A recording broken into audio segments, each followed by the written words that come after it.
हमारे यहाँ परंपरा है, कोई होता है।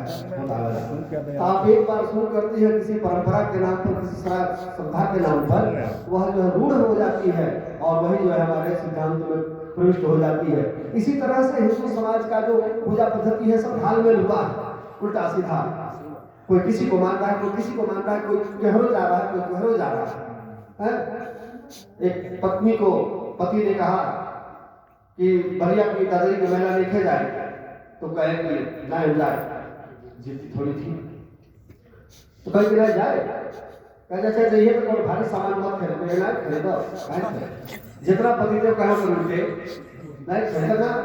और गई चाकी खरीद ली, तो पति देव भी सतवा गई। किनारे पति जो खड़े हैं उन्होंने कहा कि चकिया निचवा रख दे, तब ना है वो ना, कहे ना चकिया लेके बस चाकी कपाल में धर के जाके नहाना, डुबकी लगाना शुरू की, डूब गई। जब डूब गई तो पति देव जानते हैं कि यहाँ पे डूबी है, तो पानी की धारा किधर को जाने उधर जाकर छोड़ रहे हैं। तो किसी ने पूछा कि वहाँ कहाँ डूबे, क्या बात है, कोई बुलाई बता, अरे हमारे रामली है डूब गई है। तो कहाँ डूबी है, वहाँ काहे ढूंढ रही यहाँ, कहीं उल्टा चलती लगी हो, पानी का धारा है बहुत उभरे गई है, जरूर गई है। मेरे सज्जनों, मेरी माताओं बहनों, इस तरह का उत्थान कार्य नहीं। पति और पत्नी दोनों एक ही गाड़ी के दो पहिए हैं। अगर एक छोटा होगा गाड़ी के दो पहिए, एक स्कूटर का लगा दिया जाए, एक ट्रक का लगा दिया जाए, तो गाड़ी चलेगी क्या? रोड पर नहीं चलेगी, उल्टे सीधे चलेगी। उसी तरह से पति और पत्नी का आपस का विचार एक होना चाहिए। विवाह जब हो रहा था तो 7 कदम ईशान कोण पर चलते हुए कहा गया, सखे सप्तपदी भव। 7वां कदम चल करके जब पत्नी पति के साथ गई ईशान कोण पर, तो उसने कहा, पंडित जी पढ़ा रहे थे, कहो सखे सप्तपदी भव, हे सखा, हे मित्र, तुम 7वां कदम आगे धरो। यानी तुम मित्र हो गई, बराबर की हिस्सेदार हो गई, तुम्हारी बराबरी की हिस्सेदारी है। फिर छोटा बड़ा मत रहो, उल्टे सीधे काम मत करो, पति के अनुसार चलो। ये भाव था। इतना सुंदर सुंदर बातें विवाह में कराई जाती है। आज समाज के कोई बुलाता नहीं विवाह कराने को, नहीं तो एक एक मंत्रों के, एक एक क्रियाओं के आपको बता बता करके 4 घंटे में विवाह होता है। और एक तो विवाह में हम लोग दोनों लोग गए थे, पंडित जी महाराज बीच बीच में भजन सुनाते थे, पति और पत्नी में जहाँ प्यार है, धरती पे स्वर्ग का वो द्वार है। ढोलक हारमोनियम सब था। हमें विवाह करा रहा था, पंडित जी भजन सुना रहे थे। लगभग 5-7 विवाह के गीत इन्होंने इतना चुनिंदा चुनिंदा सुनाया, मुग्ध हो गए वहाँ के लोग। वहाँ से फोन आ रहा है, कह हम लोग विवाह करो थी पंडित जी, हमारे यहाँ फोन आ रहा है। इतना बढ़िया विवाह का कार्यक्रम, लेकिन विवाह को बिगाड़ने वाले कौन है? हम ही आप। एक तो है जयमाला फुहड़पन समाज का, महाभूहड़पन है, इसको हटा देना चाहिए। ये पूरा समय खा जाता है, विवाह का जो पूरा समय है इसको खा जाता है। और 10-20 हजार रुपया लेके भी जाते हैं, और वही पहले में अभी पति पत्नी में परिचय हुआ ही नहीं, हाथ पकड़ा देते हैं, आओ पकड़ करके खींच रहा है ऊपर स्टेज पर बेवकूफों की तरफ। और नहीं तो वामांगिनी कब होती है स्त्री? वामांगिनी तब होती है जब सिंदूरदान पड़ जाता है, तब बाएं बैठाया जाता है, स्टेजों को बाएं बैठा देते हैं सब फोटोग्राफर बैठ गई है ना। अब बताइए क्या बोलता है? बहनों माताओं, कोई तो चिंतन करे। अपने बेटे के विवाह में मनीष शास्त्री इन्हीं के गुरुकुल से पढ़े हुए विवाह कराया। रात को मैंने कहा, खबरदार ये स्टेज नहीं होना चाहिए। समझी भाई ने कहा, ये मस्त ऐसा ही होगा। उन्होंने कहा कि बैंड बाजा नहीं होगा, नाच नहीं होगा, डांसर होगा ही नहीं। कल के मस्त ऐसा ही होगा। सब सारी बात हमारी मानते चले गए। और आपसे बता दें लगन की बात, पतरा में लगन नवंबर में 19 नवंबर से पतरा में लगन शुरू हो रहा था। 15 तारीख को मैंने बेटे का विवाह रख दिया। समझी भाई सरकार कैसे? उनका बिल्कुल होगा, इसी पर होगा। आखो बढ़िया विवाह संपन्न हुआ, कहीं एक को मक्खी नहीं मरी, सब कुछ बढ़िया था। पाखंड अंधविश्वास, इसी को दूर करने का आज समाज काम करता है। आज समाज को यहाँ से कोई खसरा खतौनी नहीं है। जो समाज के अंदर, हिंदू समाज के अंदर जो जुनूनियां, पाखंड, अंधविश्वास, कुरीतियां फैल गई थी, उसी को साफ करके बिल्कुल वैदिक धर्म को, सनातन धर्म को शुद्ध करने का काम आज समाज करता है।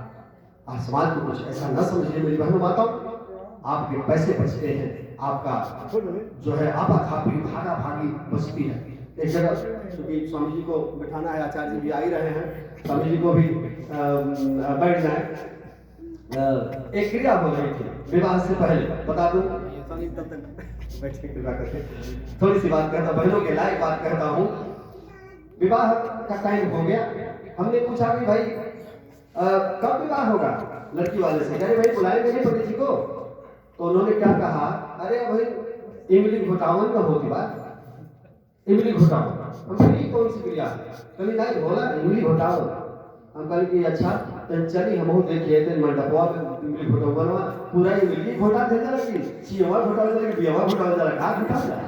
तो चलिए देखिए इमली उमली को बताए कितना बोल रहा गई करेंगे इमलिया का होगा। तो कहता लोग कि नहीं इमली ना रहो बाबा, आमे का पल्लो रहला तो कथा होता।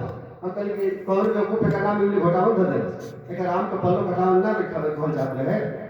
क्या क्या मतलब उल्टे सीधे काम जितना है हिंदू समाज में देख लीजिए सब उल्टा सीधा इमली घोटावन।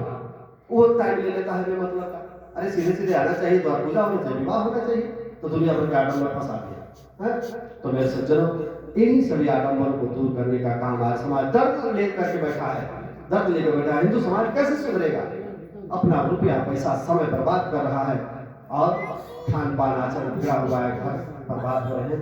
तो इन शब्दों के साथ अभी थोड़ी देर में बड़े ही ओजस्वी वक्ता हमारे विद्वान आदरणीय आचार्य ज्ञान प्रकाश वैदिक जी पहुंचने ही वाले हैं, कोशिश से चल दिए थे, अब उनको लेने के लिए भी जाना है। तो तब तक बीच में कुछ स्वामी जी महाराज जिनके व्याख्यान आप बहुत बार देखा में तो सुना है, जब से ये कार्यक्रम चल रहा है भाई जयप्रकाश जी आयोजित कर रहे हैं, तब से स्वामी जी इस मंच पर आते आ रहे हैं। और अभी भी भगवान ने उम्र जो दिया है उस उम्र तक मैं समझता हूँ कि आते रहेंगे, इस मंच की शोभा बढ़ाते रहेंगे। तो पूज्य स्वामी जी महाराज से निवेदन करता हूँ कृपा करके अपने सुंदर विचारों से आभारित करें। बातें मत की जाए, एक बार सभी लोग अपनी वाणी पवित्र करने के लिए महामंत्र गायत्री का उच्चारण करें। वो बंद करिएगा।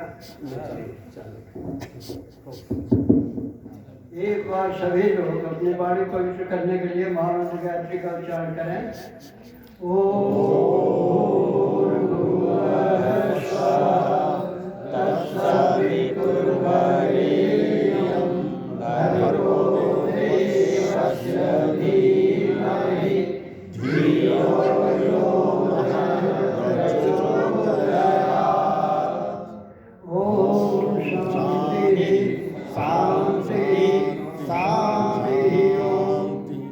विद्वत जन भद्र पुरुषों देखिए कुछ बातें ऐसी उलझी हुई हैं जिसको सुलझाने के लिए मंच लगाया जाता है। 4 बातें बिल्कुल उलझी हुई बैठी है, क्यों बीच से क्यों सूर्य कन्हा जी। 4 बातें बहुत ही उलझी है, 4 परम आवश्यक हैं, इनको जानिए। परमात्मा में विश्वास, धर्म में निष्ठा, दूर से ही बोलते हैं स्वामी जी, हाँ दूर से बोलते, ठीक है, ठीक बोले। हाँ, परमात्मा में विश्वास, धर्म में निष्ठा, संस्कारित संतान और राष्ट्र के लिए बलिदान, ये 4 चीजें आपसे अपेक्षित हैं। और यह तभी होगी जब इनके सत्य और मर्म को आप सही जानेंगे। वास्तव में धर्म एक संगठन है, लेकिन आज धर्म और परमात्मा में सबसे ज्यादा श्रद्धा भारत में है, लेकिन सबसे ज्यादा उलझा हुआ एक विषय भारत में ही है। मुसलमान इसलिए एक हैं कि एक खुदा को मानते हैं, एक हैं, उसी बात पर चलते हैं, लेकिन हमारी सहिष्णुता ने हमको सत्यानाश किया। ईसाई भी एक गाड को मानते हैं, उसी से एक है, लेकिन हमने परमात्मा को बनाते बनाते 24 अवतार कर डाला और रोज परमात्मा पैदा हो रहे हैं।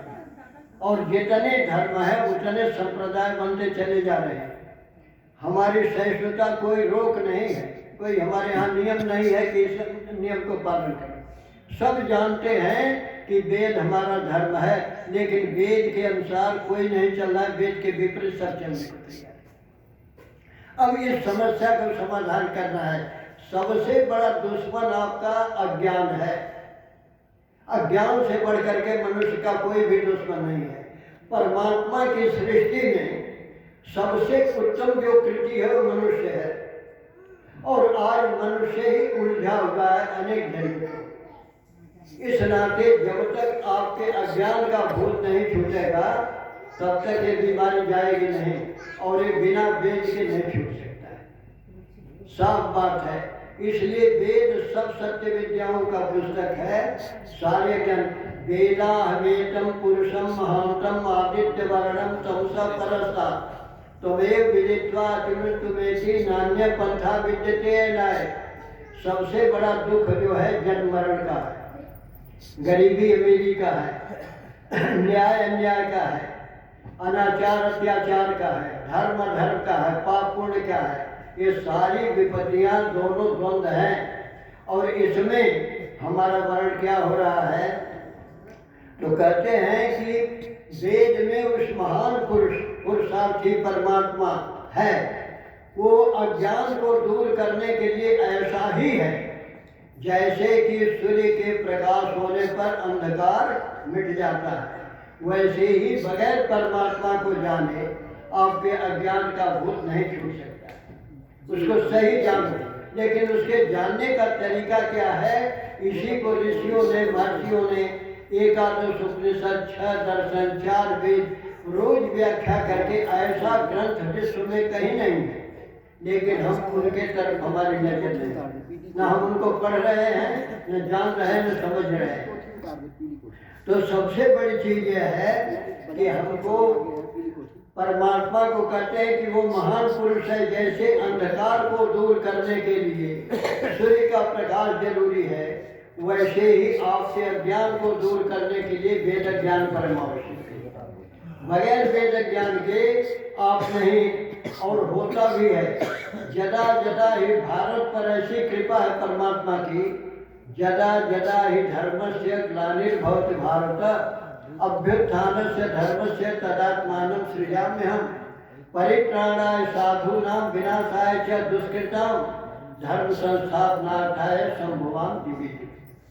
परमात्मा की इतनी बड़ी कृपा है, सृष्टि को उन्होंने रचा है, और इसमें सृष्टि में जब जब विकृति आती है तो कोई न कोई महापुरुष का आविर्भाव होता है, और वो उस दुष्ट समस्या का समाधान करके अज्ञान को दूर करके धर्म के रास्ते पर लाता है। त्रेता में गड़बड़ हुआ तो राम का जन्म हुआ, और रावण बिल्कुल धर्म पढ़ा लिखा विद्वान होते हुए भी, लेकिन धर्म के विपरीत होने के कारण ही ब्राह्मण होते हुए उसे राक्षस कहा गया, असुर कहा गया। और धर्म एवं हतोहंति धर्मो रक्षते रक्षिता। धर्म में इतनी आस्था आपकी क्यों है? क्योंकि धर्म एक ऐसा कवच है जिससे ही आप रक्षित हो सकते हैं। अधर्म ही, धर्म आपका कवच है, रक्षा करता है, और अधर्म ही आपका नाश कर देता है। इसलिए धर्म के प्रति लोगों की आस्था है। दूसरे द्वापर में आकर के फिर समस्या हुई। दुर्योधन जैसा व्यक्ति पैदा हुआ, और जिसने धर्म की मर्यादा को तोड़ा और पांडवों के राज्य को बेधा, और साथ ही 14 वर्ष वनवास करने के बाद भी 12 वर्ष, 1 वर्ष अज्ञातवास के बाद भी कृष्ण जैसा योगी आदमी कहा कि भैया अब तो इनका शर्त पूरी हो गई, कम से कम इनका हिस्सा तो दे दो, आधे के हिस्सेदार हैं।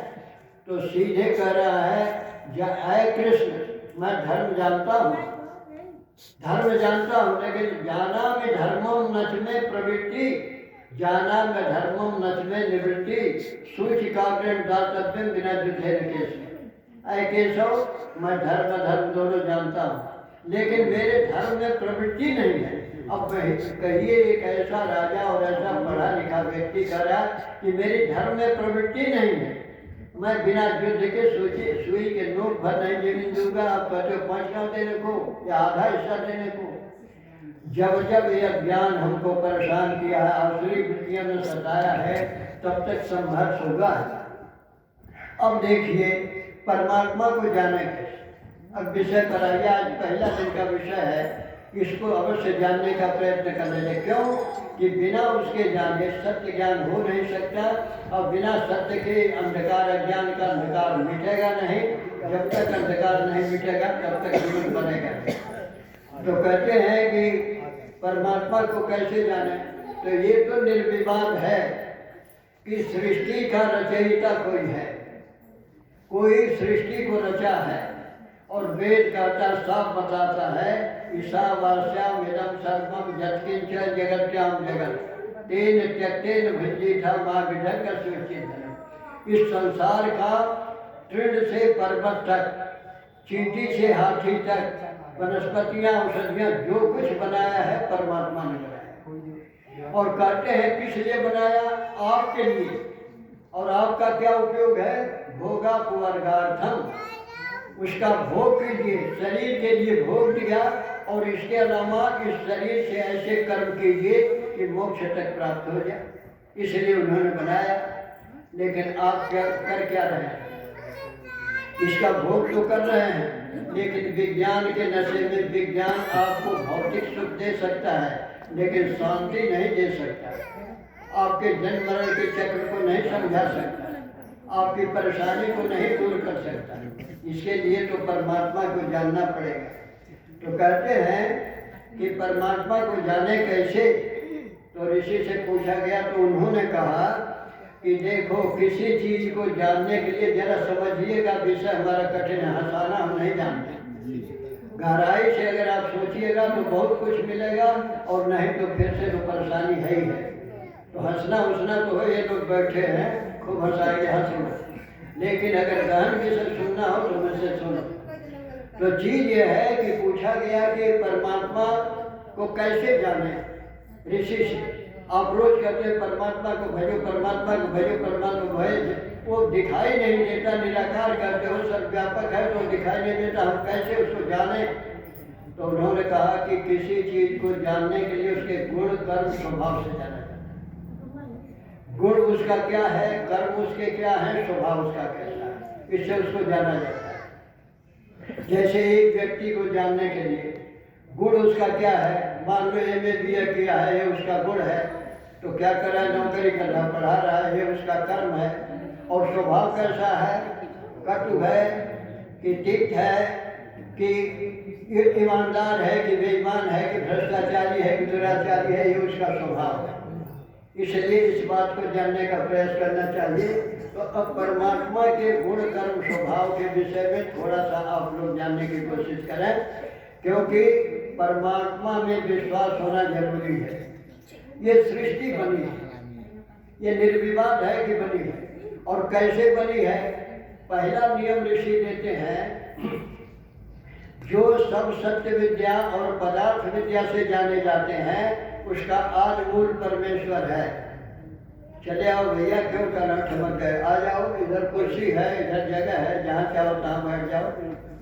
हाँ, यहीं आ जाइए चाची, दरअसल यहाँ आ जाओ, कुर्सी है, या उधर ले जाओ, नाश्ता पानी कराओ। तो देखिए, गुण कर्म स्वभाव जानने के लिए ऋषि कहते हैं, पहला नियम देते हैं आर्य समाज का नियम। जरा सुनिए, बात को सुन कीजिए, सुनने की कोशिश करिए, भूल रही, जब बुनियाद नहीं समझिएगा तो बाद में समझ में नहीं आएगा। कहते हैं कि गुण समझने के लिए परमात्मा को कैसे जाने, तो गुण क्या है? तो कहते हैं पहला नियम है, जो सब सत्य विद्या और पदार्थ विद्या से जाने जाते हैं उसका आदि मूल परमेश्वर है। सत्य विद्या क्या है? आत्मा सत्य है, ये हमेशा रहने वाली है, शरीर बदलता रहता है। नैनम छिदन शस्त्राणी नैनम धरपा पर न चैनम क्लेजनता को न सोचे मारता, ये मरता नहीं है, शरीर केवल बदलता। 5 साल से जीवदान जैसा विहार नमान गृहणा नरो प्राणी, जैसे आपका पुराना वस्त्र हो जाता है, आप उसको छोड़ करके हटा करके नया पहन लेते हैं, वैसे ही ये जीवात्मा बार बार अनेक कर्मानुसार जोनियों को पकड़ता रहता है, काम होता रहता है। तो इसलिए आत्मा भी अमर है। और दूसरी बात है, परमात्मा भी कभी बदलता नहीं, इसका आदि अंत नहीं है। कब पैदा हुआ, कब से हुआ, कब, आज तक कोई भी ज्ञान नहीं है जो ये बता सके कि परमात्मा का जन्म कब हुआ और मरण कब हुआ, जन्म मरण से परे हुआ। दूसरी चीज है पदार्थ ज्ञान। 3 सत्य है, प्रकृति भी सत्य है, लेकिन पदार्थ में 5 चीजें हैं प्रकृति में। पृथ्वी, जल, अग्नि, वायु और आकाश, ये 5 तत्व हैं। पांचों से ये संसार बना है। और किसके लिए बना है? आपके लिए। आपके लिए क्या आपका प्रयोजन है? भोग और अपवर्ग। शरीर के लिए भोग, भोक्ता, आप भोक्ता हैं। शरीर से इसका भोग कीजिए और साथ ही शुभ कर्म करके मोक्ष तक प्राप्त कर लीजिए। ये मानव जीवन दुर्लभ है और मनुष्य को ही मोक्ष प्राप्त है, पशुओं के लिए। और इसीलिए इनके लिए सत्संग है, ज्ञान है, पुस्तक है, वेद है, शास्त्र है। पशुओं के लिए कोई यूनिवर्सिटी नहीं खुली, आदियोनियों के लिए नहीं खुली। 50% जब आपके अच्छे कर्म होते हैं और 50% बुरे कर्म होते हैं तो मनुष्य के घर जन्म होता है। अगर आपने बुरे कर्म को बढ़ाया तो फिर से 50 से 51-52 जब ही होना शुरू हुआ और अच्छे कर्म करने लगे, मानवेतर जीवन में जाना है। मानवेतर का मतलब मनुष्य जीवन मिलना मुश्किल है। अनेक प्रकार के गाय, भैंस, बैल, कुत्ते, बिल्ली, कीट, पतंग अनेक योनियों में भोगना पड़े। जितना ही आप बुरे कर्म बढ़ाते जाएंगे उतना ही नीचे से नीचे योनि में चले जाएंगे। और अगर अच्छे कर्म को बढ़ाए 50 से 51, 52, 53, 54, 55, 99 तक, तो आपके मनुष्य जीवन में उत्तरोत्तर उन्नत होती चली जाए और होते होते ऋषि महर्षि तक पूर्ण चरम बिंदु तक मानवता की आप पहुंच सकते हैं। केवल अपने देश के नहीं, विश्व के भी ज्ञाता हो सकते हैं, ऋषि महर्षि भी हो सकते हैं। तो ये आप कर्म, अब जिस दिन 100% आपके अच्छे कर्म हो गए उस दिन आपकी मुक्ति हो गई। मुक्ति हो जाएगी और 36,000 कल्पों तक परमात्मा के सानिध्य में रह करके अभ्यास करके आप लोकांतर में भ्रमण कर सकते हैं, आनंद में रह सकते हैं। वहाँ आनंद है। अब व्यवस्था ये है, तो अब उसका गुण क्या है? 5 चीजें हैं कन्वा की, जल, पृथ्वी, जल, अग्नि, वायु। इसी से सारा संसार बना है। इसी से चींटी से हाथी तक, पहाड़, नदी, नाले, लोहा, तांबा, जस्ता, जो भी बना है इस 5 तत्व बना। अब उसके गुण देखिए, जरा गुण पर ध्यान दीजिए। परमात्मा का इतना बड़ा गुण ही है। आपको जाड़ा चालने नहीं है ना, बीच में ऐसा जाड़ा खूब पड़ी, जाड़ा पड़ी है, आपने अनेक कपड़े पहना और इसके बाद दुशाले ओढ़े, फिर भी जुकाम हो गया, खांसी हो गया, निमोनिया हो गया, अस्पताल में चले गए। इतना व्यवस्था के बाद भी, लेकिन एक बात बताइए, उसमें कौन सा गुण है? चींटी में कौन सा कर्म दुशाला मिला? चींटी को कोई दुशाला मिला? ओढ़े है। अब मछलियां जल में रहती हैं, जिस जल से नहाने से आप डरते हैं उनको कौन सा दुशाला दिया? पक्षी हैं, आकाश में उड़ रहे हैं, इसी आफत में, इसी ठंडी में, उनको कौन सा दुशाला दिया? इतने जीव जंतु हैं, एक मनुष्य इतना हिफाजत के बाद भी रोगी हो जाता है और कोई बेड पर नहीं है और दिन रात काम कर रहे हैं, कौन सा दुशाला परमात्मा ने दिया? ये उसके गुण की विशेषता है। अनेक प्रकार के योनियों में जीव गया है। और जरा एक बहुत गहरा चिंतन का विषय है कि आपको इतना सुरक्षा के बाद भी आप बीमार रहने, तो क्यों? कारण क्या? और ये जानवरों को कोई देखने वाला, इनके लिए अस्पताल भी नहीं। ये सब किसी अस्पताल में कोई बेड पर पड़ा है? चींटी इतनी ज्यादा रही, रात भर, रात दिन हमने देखा, और खूबी है, इतना सूक्ष्म है कि इस चींटी में भी व्यवस्थित होकर के उसको गुर्दे बने हैं, जल प्रजनन क्रिया भी इसी से होती है, दे रही है, भोजन भी करती है, हजम भी करती है, टट्टी भी करती है, सारा काम करती है। उतनी बड़ी शरीर में रह करके सारी व्यवस्था उसको दिया गया। इससे भी छोटे जीव जंतु कितने खुशबीन से देखे जाते हैं, कितना सूक्ष्म परमात्मा है, उसमें भी सारी व्यवस्था उनकी दी है जीने, और जी रहे सर्दी, गर्मी, बरसात सब सारा है। इसके अलावा वनस्पतियाँ, औषधियाँ देखिए कितने प्रकार हैं। और ये प्रकार कहाँ से आए? आपके कर्म के फल। केवल मनुष्य के कर्म के फल हैं सब। मनुष्य के कर्म से ही गाय, बैल, भैंस, घोड़े, कुत्ते, बिल्ली, कीट, पतंगे जितने हैं मनुष्य के कर्म हैं। इसी को कहा कि पतंग, मतंग और भृंग से पूछो। एक एक इंद्रियों के गुलाम होने से पतंग जो है समय पर कन्वा की दीवाना है और अंत में उस पर जाकर के जान दे देता है। हाथी जो है काम की वासना की है, उसको भी कृत्रिम करके और उससे कितने काम लिया जाता है। मृगा जो है तंत्री का आवाज का तंत्री बजती है, जाता है बहरिया मार देता है। एक एक इंद्रिया तो जानलेवा है और पांचों इंद्रियों को दे करके तुम जिंदा हो, यही धन्यवाद। इसलिए इंद्रिय संयम सबसे बड़ी चीज है जीवन के लिए। ये दी गई है आपको, सृष्टि का क्रम है, लेकिन आज सृष्टि के क्रम के विपरीत हम चल रहे हैं। हमारा खाना बिगड़ गया, हमारे वेशभूषा बिगड़ गई, हमारा पहनावा बिगड़ गया, हमारी क्या नाम है कि आचार विचार में बदल गए, भाषा बदल गई। अब देखिए बचपन से अंग्रेजी पढ़ रहे, आपकी भाषा इतनी संपन्न भाषा है, अंग्रेजी में सब गिन जाते, 25,000 से अधिक शब्द नहीं। भाषा वही संपन्न होती है जो अधिक भाषा होते हैं, शब्द होते हैं। और आप में एक वाटर को निकाल दो अंग्रेजी से, दूसरा शब्द कोई हो तो बता दो पाया। और आप निघंटू में देखो पानी के 101 शब्द पर्याय हैं। और इतना ही नहीं, अपनी भाषा में देख लो 70,000 भाषा में, इसमें हिंदू में शब्द है और संस्कृत का तो कोई परावा नहीं, एक सूत्र पर हजारों हजारों शब्द बनते हैं। इसलिए इतनी संपन्न भाषा को और सारे ज्ञान विज्ञान आध्यात्म में भरा है, लेकिन हमने उनको देखो माताएं की समझ में नहीं आया ना, भागना शुरू कर। अरे रहो आ गए हैं सुनाने वाले, हंसाने वाले भी आ गए हैं। तो अब ये चीज है, समझने की चीज है कि परमात्मा आप समझिए, बैठो सुनो, आखिरकार घर जा करके बहुत से इंतजार करोगे, उल्टा सीधा करोगे, उससे अच्छा है कुछ सुन लो। ये जिंदगी थोड़े दिन की है, बार बार सुनना नहीं होता है। सात स्वर्ग अपवर्ग सुख धरिए तुला एक तू सकल मिल जो सुख रो सत्संग। सत्संग की एक बात भी अगर लग जाए, हंसना छोड़ दो, हंसने से कुछ नहीं, हंसने गाली वाले तो जो सुना उड़ गया, खत्म। गहरी बात को एक को जीवन में अपना लिया तुमने तो सारा जीवन पढ़ कर खा लिया।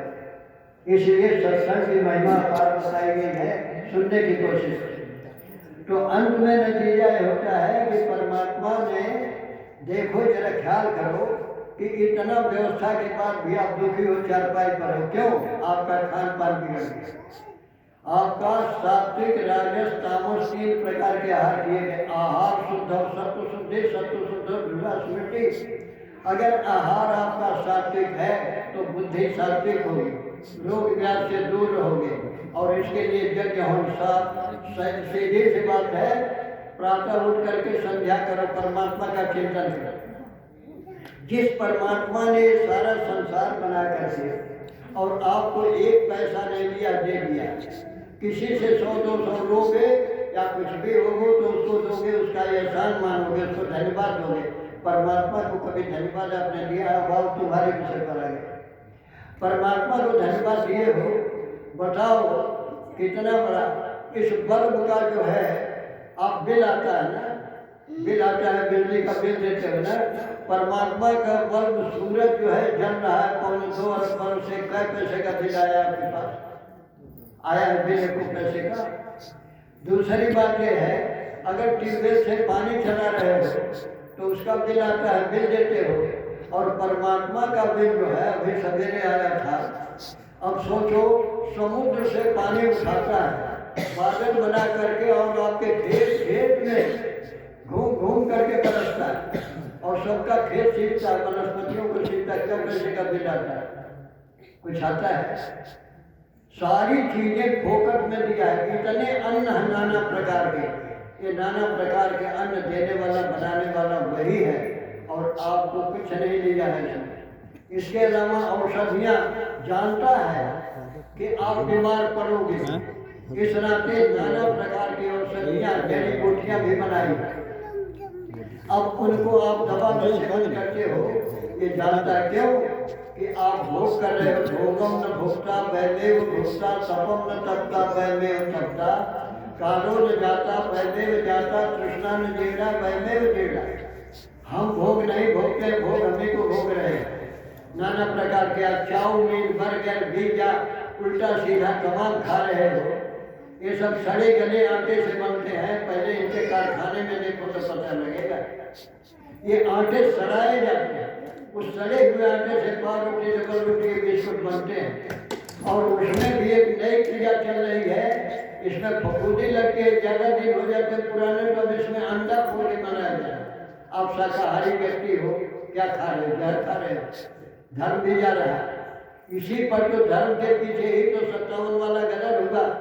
अंग्रेजों ने कहा कि हमारे धर्म पर आघात किया, और जो कारतूस थी उस पर गाय और सुअर की चर्बी लगाई और उसको दांत से खोलने को कहा। मंगल पांडे को जब पता लगा कि हमारा धर्म लेना चाहते हैं, तो उन्हें तुरंत पूछा अफसर से कि बोलो इस पर चर्बी लगाई जाती है। तो अंत में सब नहीं बोल पाए, नहीं बोले, जवाब नहीं दिए। कहे बोलो सही बताओ, क्यों ऐसा हमारे धर्म पर क्यों आघात हो रहा है? नहीं माना, तुरंत गोली मार दिया, ठार से मर गया अफसर। सारी बात है, अपने जेल में गया, फांसी हुई, सारी बात हुई। वहीं से 1857 का गदर शुरू हुआ। तमाम मारकाट मची, और ये मामूली नहीं है। हमने जिस अपनी वैदिक संस्कृति के लिए बूढ़ गया संस्कृत का बेड़ा, फिर भारत का क्या होगा? ये संस्कृत अगर लुप्त हो जाएगी तो फिर मुश्किल है। इस संस्कृत की रक्षा के लिए 6,07,000 स्वतंत्रता सेनानियों ने फांसी के फंदे 1857 से लगाए 47 तक लिए चुमे। और इसमें पट्टा सीतारमैया ने जो कहा, अगर महर्षि दयानंद नहीं आए होते हम इतने सहिष्णु थे, 1000 बरस 700 बरस तक मुसलमानों की गुलामी झेले, नाना यातना दिए, लेकिन सब सहने को सहिष्णु थे, सहते चले गए। अंग्रेज बच्चे भी जरा यातना भी दिया और लूटना भी शुरू किया व्यापार के माध्यम से, सब सहते चले गए। दयानंद ने जाकर के जगाया, कितने दिन तक सोए रहोगे? ये समझिए तुमको लूट रहे, तुम्हारा घर लूटा जा रहा है, तुमको पता नहीं है। तो कहे कोई बात नहीं, तो इन्होंने जगाया, गुलामी के मालपुए से अच्छा अपनी सूखी रोटी है। ये सारा देश लूटा जा रहा है, तुम सब निश्चित सोए हो। और उन्होंने गुलाब का एक कमल का फूल और रोटी बांट बांट करके पूरा देश को जगाया। और जगा करके हुआ 23 मई को आंदोलन होने वाला था, और हुआ होता तो उसी दिन हम स्वतंत्र, लेकिन मंगल पांडे ने उजलत करके पहले ही मई को गोली मार दिया, और तभी शुरू हो गया आंदोलन। और अंत में नतीजा हुआ, अंग्रेजों ने मौका पाया, चारों तरफ से दबा करके कन्वा के इनको पस्त कर दिया। तो चीज ये है, पट्टा सीतारमैया ने लिखा है स्वतंत्रता के इतिहास में कि आपके 85% जो जान देने वाले थे स्वतंत्रता सेनानी, फांसी के फंदे चूमने वाले, वाले समाज। तो इस देश ने शुरू से ही आपको जगाया है, आज भी जगा रहा है। और आज जो देख रहे हो कितनी बुराई चल रही है, सामूहिक बलात्कार। जिस देश में मातृवत परदारेषु कर्तव्येषु दोषवत् आत्मो सर्वभूतेषु जपस्य सपंडित है, यहाँ पर पराई अपनी स्त्री को छोड़ करके छोटी बच्ची से लेकर के बड़े तक सबको, माताओं को माता की दृष्टि से देखते। मातृवत परदारेषु परद्रव्येषु दोषवत्, दूसरे के धन दौलत को कंकड़ पत्थर समझते। आज लूट मची है, व्यभिचार, दुराचार, लूट अनेक प्रकार की, और सामूहिक बलात्कार हो रहा है। सामूहिक बलात्कार हो रहा है, अनमेच्योर लड़कियों के साथ रेपिंग हो रही और करके मार दिया जा रहा है। बताओ, इतना अनाचार हो रहा है, ये कहाँ से आया है, कहाँ से विपत्ति आई? खान पान की हालत खराब हो गई, शराब के ठेके गली गली गांव गांव हो गए, सारी चीजें हैं। अंडा मुर्गी समझिए दिन रात का नाव की ब्राह्मण क्षत्रिय बैठ, किसी समझ में नहीं। अब तो मुसीबत हो गई, हम लोग किसका न खाएं किसका न खाएं, समस्या हो गई। किस घर में बाकी है? तो ऐसी स्थिति दिन पर दिन बिगड़ती चली जा रही है। जब अपने आचार विचार आहार को बिगाड़ोगे तो बेड पर कौन पड़ेगा? बीमार तो तुम ही पड़ोगे। नियम के विरुद्ध, प्रकृति के नियम के विरुद्ध चलने वाला व्यक्ति कभी स्वस्थ नहीं रह सकता। ये प्रकृति के नियम है। आपके ऋषियों ने शोध करके आहार पर, विहार पर, साथ ही रहन सहन और संध्या को बताइए। जिस परमात्मा ने आपको इतने अन्न, सूरज, चांद और बारिश सारी बात दिया, उसको, उसके एहसान को मानते हो, उसकी संध्या करते हो, कभी उसका भूल के भी नाम लेते हो, पत्थरों के पीछे परेशान हो। पत्थरों से काम चलेगा? आपको ये भी पता होना चाहिए, मुसलमानों ने कितने आपके बड़े बड़े मंदिर थे, सोमनाथ के मंदिर को 7 बार लूटा। और ये मंदिरों में इतना धन मूर्ख जनता कहते हैं कि होशियार का अगर कहना मूर्ख का धन हो तो होशियार के लड़के खाने वाले नहीं मिले। आज भी वैष्णो देवी का जो मंदिर है सोने का फाटक बन रहा है, सारे सोने। और तिरुपतिनाथ के मंदिर में 7 लाख लगे हैं, कितनी संपत्ति पड़ी हुई। सारे आदमी जा करके साईं बाबा का खराऊ करना है कि 1.5 करोड़ का ऐसे ऐसे मूर्ख धन देते हैं। और विदेशी सोचे क्या राजाओं को जो करें इसे लूटते रहे। 7 बार गधे खच्चर ऊँट से लूट करके ले गया, लेकिन फिर भी नहीं। और क्लाइव ने यहाँ पर कलकत्ता से टीकू को वसूल करके 19 नाव भर करके सोने चांदी हीरे जवाहरात ले गए किराए के, और अपनी नाव गई। तब जा करके लंका शहर और मैनचेस्टर में कल कारखाने बने और उनका विकास हुआ, नहीं तो दरिद्र थे, खाने के लिए बने। हमारे धन से कितने धनवान बन गए, लेकिन हम अपने धन की सुरक्षा नहीं, परमात्मा को न जान करके इन पत्थरों पर मूड़ पटकते पटकते सारी दौलत इस पर लुटाते हैं। और नतीजा है कि अपने लिए अपने पैरों में बेड़ी डालते। ये कोई अच्छी चीज नहीं है। बताइए, जो परमात्मा बिना पैसे लिए सूर्य जैसा प्रकाश दे रहा है, वर्षा दे रहा है, सारी औषधियाँ वनस्पतियाँ, और 1 पैसा नहीं देता, और उस परमात्मा को आप एहसान नहीं कर सकते। 10 में 24 घंटा टाइम दिया, 1 घंटा भी सुबह शाम नहीं दे सकते कि बैठ करके कम से कम उसके चरणों में उसका नाम स्मरण कर लें, गायत्री मंत्र जप लें। गायत्री मंत्र ही गुरु मंत्र है, लेकिन गायत्री को नहीं जपेंगे, अनेक मंत्रों को। अरे गायत्री मंत्र न हो पाता है, जो नायक ओम जपा करो, ओम भी एक अक्षर गायत्री, हर अक्षर जाते। इसलिए करो तो परमात्मा। संधि का क्या मतलब? दिन और रात का जो संधि होती है, उसी में परमात्मा से भी संधि करो। तुम्हारे अंदर ही आत्मा भी है, परमात्मा भी है, वेद भी है, ज्ञान है, धर्म, सब कुछ तुम्हारे अंदर है। बाहर कहाँ गली गली घूम रहे? परमात्मा से संधि करो। अगर उससे संधि कर लोगे तो दुनिया की सारी विपत्ति और सारे संकट दूर हो जाएंगे। क्योंकि अगर आपको जाड़ा लगती है, क्या जरूरत है? तो अग्नि के पास जाओ, शीत खत्म हो जाएगी।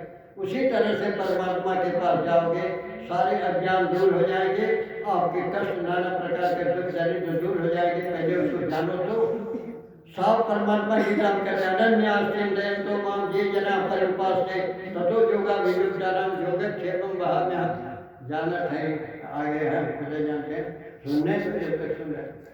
तो अनन्यास्तिं दयन्तो मां ये जना परिउपास्ते ततो योगा वियुक्तानां योगक्षेमं वहाम्यहम्। परमात्मा जो है, अगर अनन्य भाव से उसको जान जाओ सही परमात्मा क्या, और उसका भजन गायत्री मंत्र या ओम या किसी संध्या वंदन करते हो, तो आपको क्या करता है? योग और क्षेम, आपके आगे की गति क्या करना है उधर प्रेरित करता है, और साथ ही तुम्हारी रक्षा भी करता है। जो संपत्ति जो कुछ प्राप्त हो चुका है उसकी रक्षा भी करता है। और संध्या क्यों संध्या में करें? थोड़ा सा एक बार समझा दें, बस हम छोड़ देते हैं। देखिए, दिन में आपकी ये बाई नाड़ी जो है, ये चंद्र नाड़ी, दिन में जब सूर्य की गर्मी बढ़ती है तो बाई नाड़ी विशेष चलती है, और रात्रि में जब जाड़ा बढ़ती है तो सूर्य नाड़ी चलती है, गर्मी देती है। ये ऐसा प्रकृति के विपरीत बना करके उसकी दिक्कत को सहने के लिए आपने क्षमता बनाई है। सुबह और शाम में नाड़ियाँ बदलती हैं। जब रात्रि होने लगती है तो धीरे धीरे सूर्य नाड़ी का प्राबल्य होने लगता है और चंद्र नाड़ी लुप्त होने लगती है। और सुबह जब होता है तो चंद्र नाड़ी धीरे धीरे प्रबल होने लगती है, और सूर्य नाड़ी, ये जो समय है इसे ब्रह्म मुहूर्त कहते हैं। इसमें सुषुम्ना चलती है, दोनों नाड़ियाँ साथ चलती हैं। तो जो सूर्य नाड़ी चलती है, इसमें क्रूर क्रम, कठिन से कठिन कर्म इससे हो जाते हैं। और चंद्र नाड़ी जब चलती है तो सौम्य कर्म होते हैं। और जब दोनों चलती है तो परमात्मा का चिंतन होता है और परमात्मा में ध्यान रखता है। इसी से ऋषि महर्षि हमारे पागल नहीं थे। 4 बजे उठ करके गावरे गिरिराम संग में जनदी नाम धियो विप्रा जाए, कन्हा की पहाड़ की गुफाओं में या जल के किनारे एकांत स्थान में बैठ करके परमात्मा का चिंतन करते थे। उस समय परमात्मा का चिंतन अगर करना चाहो, लेकिन इधर तो ये दशा है कि आज तक तो टीवी थी, अब ये मोबाइल है, रात भर लड़के जवान औरतें सब बिहार में। 11-12 बजे तक इसमें रहते हैं, इसके बाद 7 बजे तक सोते हैं, 7-8 बजे सोते हैं। ब्राह्म मुहूर्त का उनके पता ही नहीं है, उस समय खूब खर्राटे मारते। कैसे सुधार? चीज ये है कि हमारे नियम बने हुए हैं, उन नियमों का पालन करो, नियम के अनुसार काम करो, निश्चय ही कल्याण होगा। हाँ, कन्हौजी जो सही है, बिना ब्राह्म मुहूर्त से जगे, बिना प्राणायाम किए, बिना परमात्मा को जाने, ये अज्ञान और अविद्या का जो बादल छाया हुआ है, ये फट नहीं सकता है। और जब तक ये फटेगा नहीं, तब तक वैदिक और बिना वैदिक संस्कृत के नहीं फटेगा। ये इतनी पवित्र है संस्कृति, ऐसी संस्कृत को प्राप्त करना बड़ा है। ऋषियों का देश है, राम के वंशज, कृष्ण के लड़के, ऋषियों की संतान। तो अपने गौरव को पहचान, हम कौन थे, क्या हो गए और क्या हो गए, अभी गिरते चले जा रहे हैं। आए विचारें, आज मिल करके समस्याएं सभी एक समस्या बन करके आप खड़े हैं, इसलिए इस पर विचार करें। हमारे दूसरे विद्वान भी आ गए हैं जिनका इंतजार हो रहा था। अब यहीं से हम समाप्त करते हैं, नहीं तो पूरा समय तो हमें को नहीं हटता। सुनते रहो रात भर, कोई चिंता नहीं है। लेकिन ये है, देखो आगे